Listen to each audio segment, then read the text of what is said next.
یہ false flag operation تھا. تو لہٰذا عمر ایوب صاحب آج اپنی نیگوشیٹنگ کمیٹی کو بتا رہے تھے کہ جناب یہ ہونا چاہیے کہ فیئر ٹرائل ہو.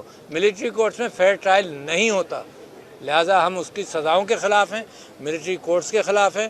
وہ دہشت گرد مارے آرام سے پھر رہے ہیں اور جناب سیاستدان مارے پھر رہے ہیں میری طرح. آپ کو ہاں جی ایس پی پلس کا خطرہ بھی ہو گیا ہے نا، اب یورپین یونین نے بھی مذمت کی ہے. پلیز. بسم اللہ الرحمن الرحیم. بہت شکریہ صدر مملکت صاحب. سب سے پہلے تو یہاں پہ آپ ساتھیوں کو میں بتانا چاہتا ہوں، ستم ظریفی دیکھیں کہ ایک سابق صدر مملکت پاکستان وہ آج یہاں پہ پشاور ہائی کورٹ میں بیل لینے کے لیے آئے. یہ بڑی شرم کی بات ہونی چاہیے. اس سسٹم کے اوپر دھبا ہے. آج بحیثیت لیڈر آف دی اپوزیشن میں یہاں پہ کھڑا ہوں بیلز کے لیے. نیگوشیٹنگ ٹیم پاکستان تحریک انصاف کی طرف سے وزیر اعظم عمران خان نے مجھ ناچیز کو اس کو نامنیٹ کیا اس کا بحیثیت اس کا چیئر. اور کل شام کو میری اسپیکر ایاز صادق صاحب سے جب بات ہوئی تو میں نے کہا جی کچھ دن یا ایک دن آگے کر لیں کیونکہ ہمارے سارے ساتھی جو ہیں وہ ادھر ادھر ہیں. سلمان اکرم راجہ صاحب بھی دور ہیں اور انہوں نے کہا جی آج سے شروع کر لیتے ہیں. تو آج ہمارے 3-4 ممبر صرف وہاں پہ موجود ہیں. 7 کی ہماری کمیٹی ہے اور ابھی تک میرے یہاں پہ ٹرانزٹ بیلز اور باقی بیلز جو ہیں وہ لگی ہوئی ہیں. اور کیسز کون سی ہیں آپ نے بھائی پوچھا کہ جی موٹر سائیکل چوری کے اور کون سا آپ نے پوچھا فورن ایکٹ مجھ پہ لگا ہوا ہے. فورنرز ایکٹ بھی لگا ہوا ہے اور موٹر سائیکل چوری بھی لگا ہوا ہے. فیصل آباد میں میرے 3 موٹر سائیکل چوری کیے. میرے خیال ہے 2 یا 1 جو ہے وہ حسن ابدال میں بھی ہو گئے ہیں. تو 5 موٹر سائیکل جس طرح کے لیڈر آف دی اپوزیشن کو انہوں نے بنا دیے کہ جی بین الصوبائی موٹر سائیکل گینگ کا ممبر. اچھا کوئی دکان تو نہیں کھول رہا؟ میرا خیال ہے میں بھی کر لوں گا صدر صاحب. ابھی میرا خیال ہے میں اس کام پہ مطلب ابھی کرنا پڑے گا. تو یہ حالات ہیں اور یہاں پہ میں اس چیز کو کنڈیم کرتا ہوں جو ملٹری کورٹس نے اپنا ڈیسیجن دیا. جس طرح صدر صاحب نے بات کی ہے کہ اور میں نے ٹویٹ بھی کی ہے اور اپنا ویلاگ بھی اس پہ ریکارڈ کرایا کہ جو آپ کے نارمل نوعیت کے کیسز ہیں وہ آپ نے ملٹری کورٹس کے لیے کیے. دیکھیں آپ کا بڑا کلیئر ہے. سپریم کورٹ کا ایک فیصلہ ہے 1999 کا 504. اس پہ آپ کے جو آپ کا ٹرائیکاٹمی آف پاورز ہے آپ کے 3 آپ کے ستون ہیں. آپ کا عدلیہ ہے, آپ کی ایگزیکٹو ہے اور آپ کی اللہ بھلا کرے پارلیمان ہے. جو آپ کی سٹیٹ ہے, سٹیٹ کے اندر آرٹیکل 7 میں اس کی ڈیٹیل موجود ہے.